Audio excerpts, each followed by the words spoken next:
This was another concept that was that we learned about very early on in school, which when you became a senior in the graphic design program at Penn State, you started to study something called time and sequence. And this became a bit frustrating for us because we just wanted to make cool visual stuff to look at, as opposed to having to consider things that weren't necessarily visual, although it turns out that they were. And that is, if you are working on a magazine or now a website, and this was all pre-computer, but a lot of graphic design depends on literally this, that you're going to be looking and dealing with a sequence of experiences, of visuals, of typography that follow one after the other. And you have to pace them and organize them for your reader in order for them to get the best experience that they can.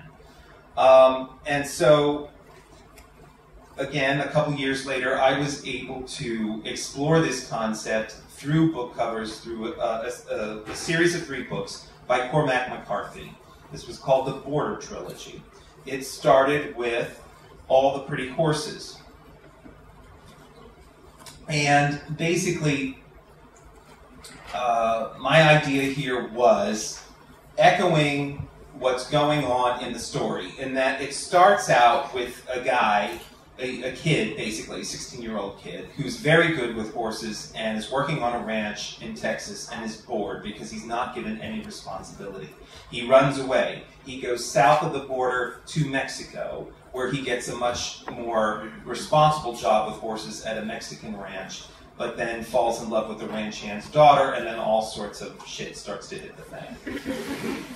This also represents something that I like to call separation of type and state, in which the typography lives where it lives, and the image lives where it lives, and they're comfortable together because basically they're not fighting each other. Also, a very sort of, like, to me, esoteric but subtle idea is that your eye is starting at the top, and so you're taking the journey that this protagonist in the book takes, and that you're starting where things are more calm and easier to navigate, and then you're crossing the border down into the second half of the jacket and encountering much more interesting visual information. Now, one thing about this was that I kept getting asked by the editor and by our editor-in-chief, okay, have you thought about color yet? Have you thought about color yet? And my answer was yes. Yes. Yes. Thought about the color. You're looking at it. And, you know, this was a book that we were hoping was going to be a very high-profile success, and it was. But, you know, there's an expectation of having to do foil stamping and lots of colors, and we had the budget to do something, frankly, much, much more elaborate than this. But to me, this was perfect for the story because there's a very literally black and white sense of what's going on, of right and wrong. And plus, we knew that this was the first of 2 books in this series, and I wanted to then build upon them. The second, which came out 2 years later, was this, called The Crossing. And again, this is a separate character in a similar situation, in Texas, unhappy, goes down to Mexico to find his fortune. Now we are introducing color, and it is, you know, what we would call a duotone, as opposed to black and white. And this is an image that sort of represents the cattle drive from hell, basically. And, you know, again, this is making people a little happier, but not much because it's not full color yet. So 2 years later, we do the 3rd book in the trilogy, which is called Cities of the Plain. And now it is all full color. I don't know how well you can see that. It is basically, it's a prairie fire in the Midwest, which basically looks apocalyptic, even though it's actually an agricultural farming technique where at the end of the season they burn everything in order to replant. in order to replenish the soil.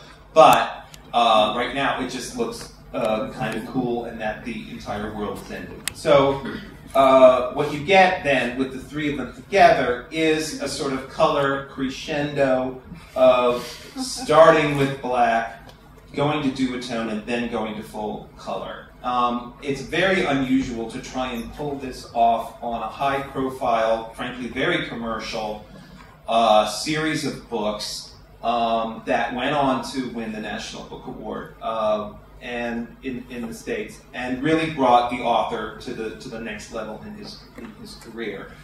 And so I have an editor-in-chief who gives me a lot of leeway and gives me a lot of trust in what he allows me to do, because ultimately he's answerable to the head of Random House, he's answerable to our marketing people, and to whether the book's going to sell or not. And so there's a saying that I also learned in school, that great clients make great graphic design, and I believe it. It's true. You can do the best, most interesting book jacket in the world, but if nobody's going to approve it or nobody's going to actually publish it, it doesn't really matter or amount to much of anything. All right. This was a different kind of project that I was given to work on at about the same time. I think it was 1992. And we get this new manuscript in from Michael Crichton. It's called Jurassic Park. We don't know what a Jurassic is. And so we have to read it to find out. Yes, I do read the books before I do the covers to them. Otherwise, I would have to guess, and that becomes difficult.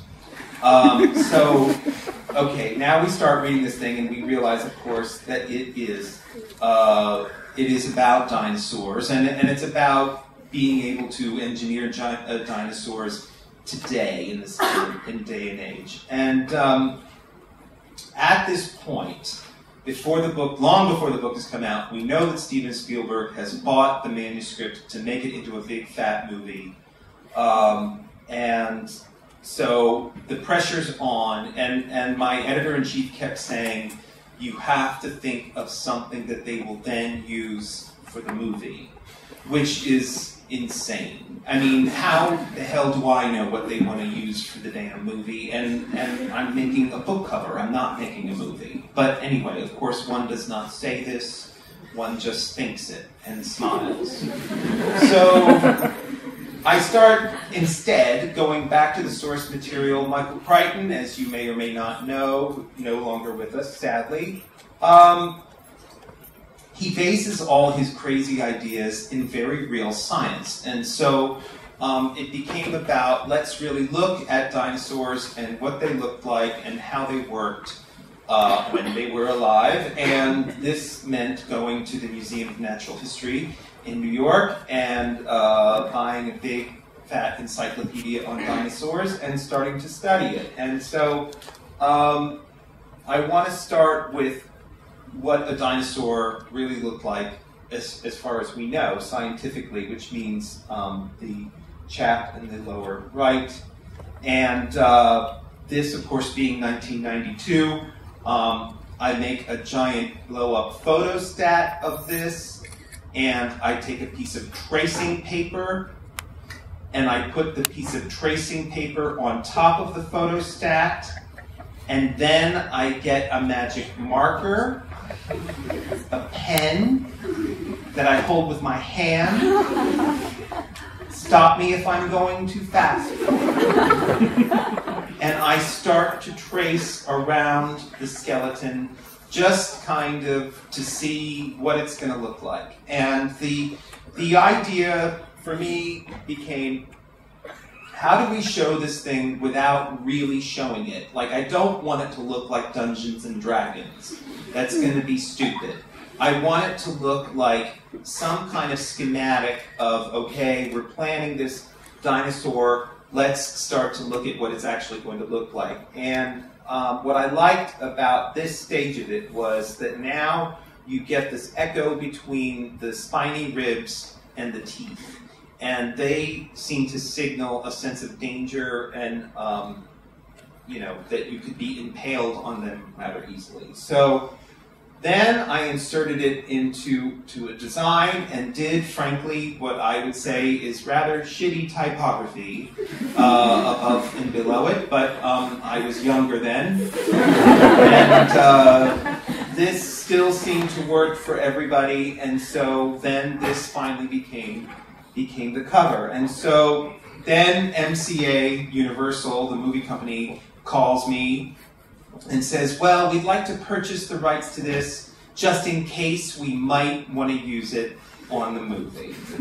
Now, because I am on staff at Knopf Publishing, which is publishing this book, I am work for hire. So anything I create for them, I do not own. Knopf owns it. So I have to forward the call, very reluctantly, to our legal department. And they work out a deal. And then, of course, the movie comes out, and the next thing we know is that the logo for it becomes this, whereupon I learn through example that even shittier typography can be applied to this image. Not by me, but by some other nameless corporate hack at MCA Universal. However, what did surprise me is that they left the image relatively completely unchanged. And this indeed became the movie poster and the logo for the park itself in the film. And it became obviously a lot more than that. It becomes the official t-shirt, and then they make all the toys, and so it becomes that. And then it also took on a much bigger life of its own. I'm, walking down the street in New York, and I see this stenciled onto a building in some sort of protest, one imagines, but there was no type connected with it. They just stenciled this to the building, which I thought was great. But then I thought, well, what are they protesting? Man, they killed all the dinosaurs, man. That's so not cool. They were so cool, those dinosaurs. Let's bring them back. And then I went on Facebook, and I don't know if you can see this real clearly, but this is from Sarah Palin's Facebook page in the U.S. This is her right leg, which I didn't really know. I thought that was kind of, I'm so torn because, it's so great that she did that, but she's so dreadful. And then on her daughter Bristol Palin's Facebook page, you see this on her leg too. So they're bonding, mother and daughter, and also not really shading all that much, but that's okay. Anyway, so that's kind of the Jurassic Park story.